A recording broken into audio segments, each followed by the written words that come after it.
Hey Michael, Ben here, America's Baseball Camps, just going through some mechanics of your swing and some things that I saw that I think you can work on. Everything that I learned in the professional ranks that I had to work on, I found a couple things that I think that you would really like in regards to some things that I worked on in the pros and some things that I think could really help you in regards to your swing. I got a nice left-handed swing and some things we can do to tweak it up a little bit, and let's go ahead and get started to draw some lines on you and do some stuff. So basically, when we talk about your stance, you like to start open, which is fine. Just make sure when you stride that you're consistently doing that. Your eyes are on the baseball, which is good. You have a good launch position with our hands. Your barrel angle is good. Everything's in pretty good shape in regards to your approach. Your approach is fine, and if that open stance works for you, then that's a good thing. So going in, as I get myself loaded, one thing I noticed right away is your back leg goes straight down. You want to make sure that you have that knee inside of my back leg. So basically what you're going to want to do, instead of that foot kind of facing this way, turn that toe in just a hair. And what that's going to do, that's going to move this knee from where it's at and kind of put this knee more in here, and it's going to give you more leverage and get a little bit more out of your lower half for you. So the next part of our swing when we go into is what's called land foot.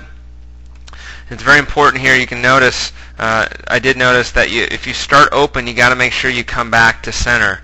And right now you can see that you started open, but you stayed open. So if I draw that straight line from here to the pitcher, that you start more open, but then you don't get back to center. And what's going to happen is you're going to let go of that outer third of the plate, which is what you don't want to do. So make sure you can really handle that outer third of the plate really well. Or just to make sure that when you go to stride that you're not going to stride out, because you can see right here you're about a foot out, which means you're giving up a good 3-4 inches on that outer part of the plate.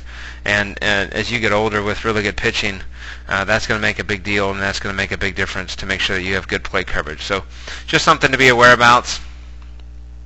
As I go to swing here, we got to make sure that we're going to be on time. I know this one was in on you a little bit, so just make sure that we got to get that front foot down nice and early to get ourselves in a good position, ready to hit here. So I'm going to pop to this next swing here. See what happens when we go. This one still focused on coming with that foot out a little bit. You got to make sure you kind of get there a little bit, but at this one again, this one was an outside pitch, and making sure that we don't have to ever swing at balls, and no worries to do that. Just good hitters are good takers, because you're going to swing a lot less than you're going to be taking. So you're going to be taking a lot. So just really get in the habit of on that pitch. I always used to stand in the pros and stand in on pitchers just to have them work on their pitching, and I would just be able to be a good take. So at this point, when you take a pitch, to make sure those hands stay up. I know this was a bad pitch, but just make sure that your hands, you don't got to make sure that you don't have to swing at every pitch here, and that's just going to be able to work on that with your coaches and things, that you don't have to worry about focusing on that you're going to have to swing at every pitch there. So